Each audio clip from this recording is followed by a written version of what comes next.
All right, so are you ready to dive into some Middle Eastern geopolitics today?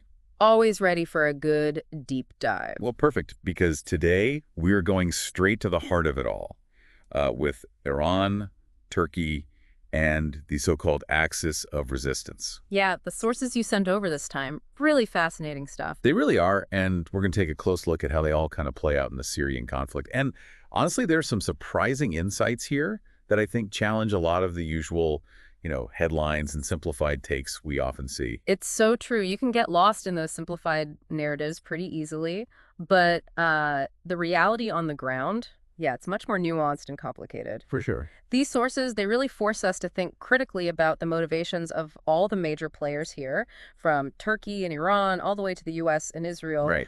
Everyone's playing their own game, with a lot at stake, and I think understanding those different moves is crucial for anyone who really wants to grasp what's happening in this region. All right, so let's start unpacking some of this. One of the sources we have, an article from the Daily Sabah, it really pushes this idea of Iran aiming to build like a Neo-Persian empire. Yeah. They even point to some pretty bold statements from some Iranian officials and journalists. So what do we make of that? Is this something to actually worry about? Well, it's always important to remember that political statements can be a lot like, chess moves designed for impact and not necessarily accuracy. Oh, interesting. Okay. So yeah, pronouncements like that, they might sound alarming at first glance, but I think we need to always be thinking about the context, like who's saying these things and what is their purpose in saying it? Like, Is this right. really, a blueprint for their foreign policy? Or is it more about pushing a specific agenda, maybe even just playing to a certain audience for domestic political reasons? Those are the questions we have to be asking. So if a Neo-Persian empire isn't really the ultimate goal here, what is Iran's actual strategy in the region? The sources paint a different picture, talking about something called forward defense as Iran's real approach. And they say Iran supports groups like Hezbollah in Lebanon and Ansarullah in Yemen, all as part of this forward defense strategy. So can you break that down a bit? Sure. So forward defense in this context basically means that Iran's goal is to keep any potential conflicts as far away from their own borders as possible. I see. Their thinking is that supporting these groups, which, are often seen as proxies, creates this kind of buffer zone. It raises the stakes for anyone, like Israel or the US, who might consider directly attacking Iran. It basically makes them think twice. So it's all about deterrence then, making the cost of attacking them directly just too high. Exactly. And it's also really crucial to understand that these groups that Iran supports, while they're definitely aligned with Iran to a certain extent, they're not just, puppets taking orders from Tehran. Yeah. They have their own motivations and their own local contexts, and they make their own decisions based on a whole range of factors. It's kind of a common misconception to portray these groups as just blindly following Iran's lead. It is. And this kind of brings us to the whole idea of the axis of resistance, this term that gets thrown around quite a bit. What does that actually mean? Is it like a formal alliance with a strict chain of command? Or is it something a little more, loose and fluid? Yeah, it's definitely much more on the fluid side. Think of it as a network of different actors who share some common interests and goals. They might coordinate with each other on certain issues, but they're not necessarily taking direct orders from Iran. Okay, so more like shared grievances and a common enemy then, rather than a centralized command structure. Precisely. And I think that's a really important nuance to grasp because it really helps to make sense of all these dynamics that are at play here. Now, when it comes to complex dynamics, we really have to talk about Syria. The conflict there has become this massive tangled web of, competing interests and shifting alliances. And the sources we're looking at really highlight how differently Turkey and Iran are approaching things there. Absolutely. Yeah. So can we talk about that? Yeah, so Iran, for example, has always been very consistent in emphasizing the importance of Syrian sovereignty and territorial integrity. Their focus has always been on supporting the Syrian government and pushing back against any attempts to, partition the country or carve it up. Turkey, though, well, they've taken a very different path, one that I think raises some serious questions about their commitment to those same principles. How so? What are some specific actions that have made people question Turkey's commitment to Syrian sovereignty? Well, take their military incursions into Syria, for example. They've been heavily involved in supporting certain rebel groups, some of which, shall we say, have ideologies and allegiances that make an already complicated situation even more difficult to untangle. So while Iran is trying to support the Syrian government, Turkey is actively backing groups that are trying to overthrow it. Essentially, yes. And I think that gets to the core of why Turkey's actions in Syria have been so controversial. Right. Yeah. They're playing a very multifaceted game here, juggling their own security concerns, regional ambitions, and even, domestic political calculations. Right. But those actions, they have real consequences, both for Syria itself and for the wider region. It sounds like they're walking a tightrope, honestly. That's a great analogy. One wrong step and the whole thing could come crashing down. It really could. And to make things even more, multi-layered, we also have to consider the U.S. and Turkish military presence in Syria. This presence, which, the Syrian government very much sees as a violation of their sovereignty, has actually created some, opportunities for Israel to weaken the Syrian military through targeted attacks. And so it's almost like everyone is just vying for their own little piece of the Syrian pie, and no one really knows for sure who's going to end up with the biggest slice. It really is like that. The Syrian conflict, in a lot of ways, is a microcosm of that broader power struggle we see playing out across the whole Middle East. Alliances shift, interests collide, and the stakes, they couldn't be higher. And speaking of shifting alliances, there's one relationship that really stands out in all of this, the one between Turkey and Israel.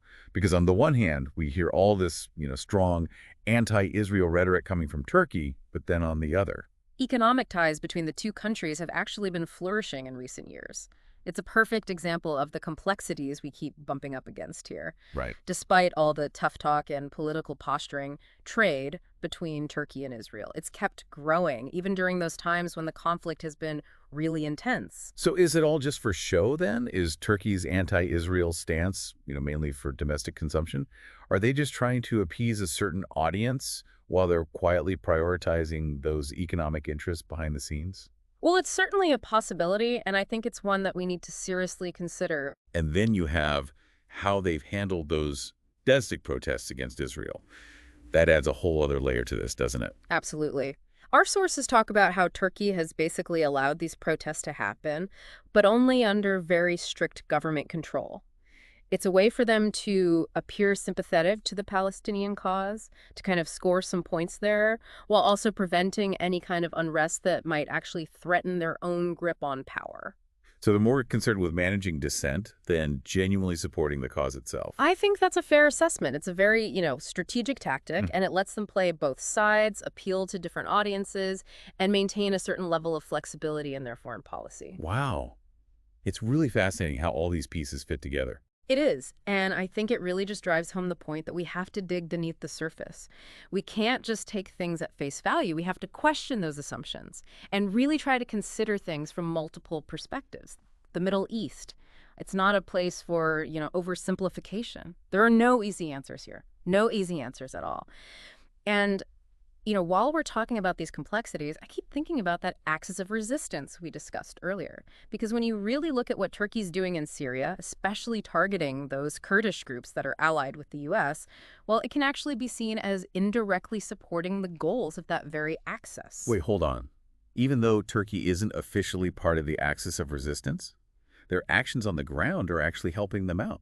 How does that work? Yeah, it's pretty interesting. See, the core of the axis of resistance is this idea of pushing back against Western influence, particularly American influence, in the region. So when Turkey goes after these Kurdish groups that have partnered with the U.S., it weakens that American presence. Okay. And that, even if unintentionally, creates this ripple effect that ends up aligning with some of the axis of resistance's key objectives. Okay, so their actions are kind of having this unintended consequence. Right. But let's actually dig into those actions a bit more.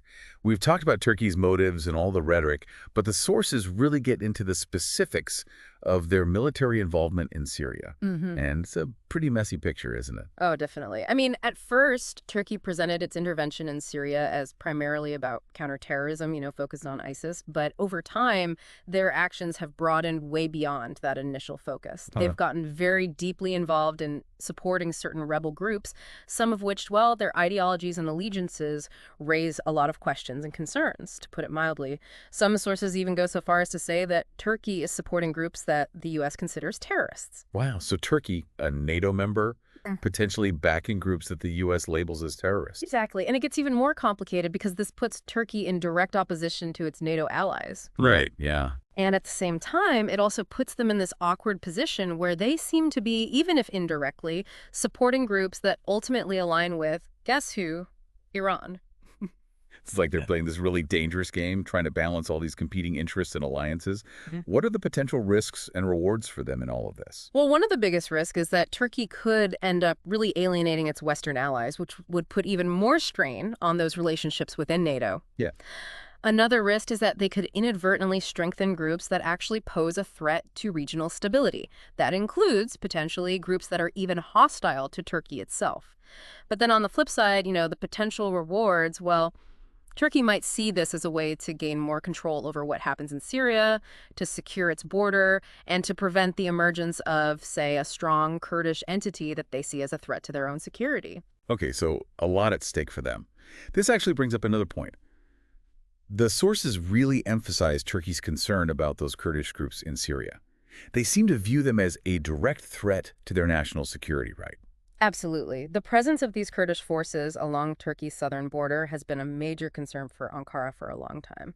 They see those groups as basically an extension of the PKK, which Turkey, the US, and the EU all designate as a terrorist organization. Right. And this fear of Kurdish empowerment has really been a driving force behind a lot of Turkey's actions in Syria. Okay. It's led them to target those Kurdish groups, even when those same groups were actively fighting against ISIS alongside the U.S. Wow. Okay, so it's this mix of counterterrorism efforts, geopolitical strategy, and domestic security concerns all kind of rolled into one. But all of this is creating some serious tension with other major players in the region, isn't it? Oh, absolutely. Turkey's support for certain rebel groups has put them at odds with both the Syrian government and its allies, which, as we discussed, includes both Iran and Russia. And then their operations against those Kurdish groups have really strained their relationship with the United States. I mean, the U.S. partnered with those same Kurdish forces in the fight against ISIS, so you can see how that would cause some friction. Yeah, for sure. It seems like Turkey's trying to juggle so many different things at once. Yeah.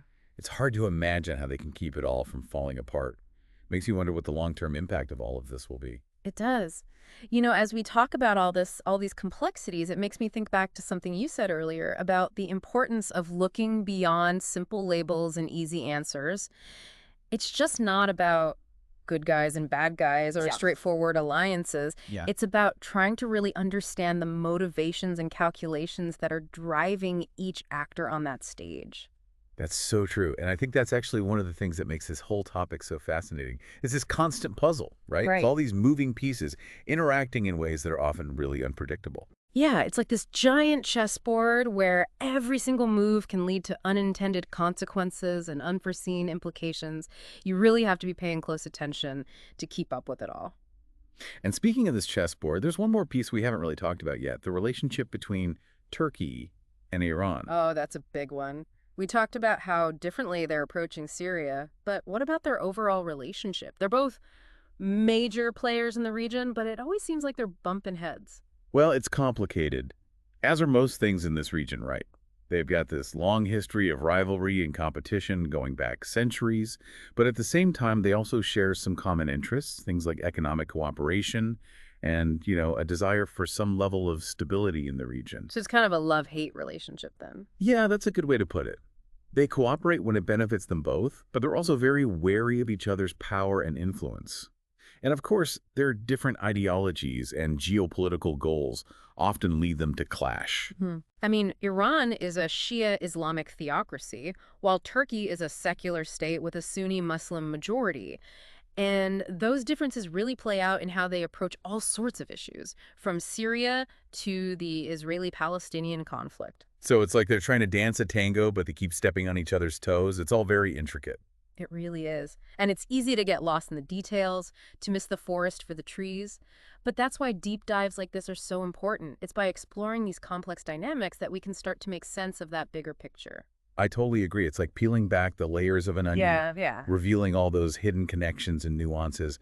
But, as we talk about all this high-level stuff, I can't help but think about the people who are actually living through all of this. The everyday citizens of Syria, the Palestinians living under occupation, even the people in Turkey itself. That's such a crucial point. It's easy to get caught up in the abstract analysis of power dynamics and totally lose sight of the very real human cost of conflict and instability. Exactly. So let's shift gears for a minute and talk about those human stories. What are our sources telling us about how all of this is impacting people on the ground? Well, one example that really stuck with me was the description of those protests in Turkey following those Israeli attacks on Gaza. The sources describe this huge wave of anger and frustration, people taking to the streets to condemn the violence and express solidarity with the Palestinians. Oh, yeah, I remember reading about that. Seemed like a really powerful moment. It was, and it really highlights the fact that these conflicts, they're not just abstract geopolitical games. They Right. have real devastating impacts on real people. And even though the Turkish government allowed those protests to happen, the sources suggest it was more about managing that dissent and maintaining control rather than genuine support for the Palestinian cause. So trying to have it both ways again. Appeasing the pressure at home while keeping that strategic relationship with Israel intact. Precisely. A very delicate balancing act. And I think it speaks volumes about the complexities of Turkey's position in all of this. But it seems like in the process, the voices of those everyday Turkish citizens who are genuinely concerned about what's happening to the Palestinians, those voices are getting lost. That's a good point. And it raises an important question about the role of public opinion in all of this. To what extent are governments truly reflecting the values and concerns of their people when they're making these big decisions on the world stage? Yeah, it's definitely something to think about. And it reminds us that while we often focus on the actions of states and leaders, it's the people who ultimately pay the price for these conflicts. Their stories, their experiences, those are essential to understanding the full picture, the human side of all of this. Absolutely. And that's something we should never lose sight of, no matter how deep we dive into these issues. It's not just about geopolitical chess moves, right? It's about people's lives. Yeah, it's so easy to get caught up in all the, headlines and the big picture stuff. But you're right, those human stories, they're what really brings it all home. It's true. And I think it also, reminds us that even in a region as, I don't know, like messy and volatile as in the Middle East, there's always that common ground there if you look for it. Okay. Whether you're talking about, people in Turkey or Iran or Syria, people everywhere, they share those same fundamental desires, right? Yeah. Peace, security, a chance to just like live a decent life. Yeah, those are universal. And I think it's so important to remember that, especially when we're having these, kind of complex geopolitical discussions. We can't lose sight of that human side of things. Exactly. The stories of those caught in the middle, the ones striving for peace and justice, the ones just trying to survive the chaos, those are the stories that matter most. Because at the end of the day, it's about more than just, understanding the geopolitical chess game. It's about recognizing the human cost of conflict and trying to build a future where those stories of suffering, they're not necessary anymore. Well said. And, I think there's a big takeaway here for all of our listeners out there, whether you're, seasoned Middle East analysts or just starting to learn about the region. The Middle East can feel really overwhelming at times with all the complexities. But it's essential to remember that at the core of all of this, it's about people, human lives, hopes, dreams. That's what's really at stake here. And that's what makes it so important to, stay engaged, keep asking those tough questions, and try to see things from all sides. Absolutely. I mean, the more we understand about the world, the better equipped we are to actually, make it a better place. Exactly. And that's what the deep dive is really all about, right? Yeah. Diving deep into these complicated topics, challenging those assumptions, and hopefully leaving you with, maybe even more questions than answers. And if you're as, I don't know, like into international relations as we are, we would love for you to join us. Hit that like button, subscribe to the channel, and share this episode with your friends, with anyone who loves a good deep dive. Yeah, spread the word. And until next time, keep exploring, keep learning, and keep diving deep. And remember, the world is full of these fascinating stories just waiting to be uncovered. All you have to do is listen.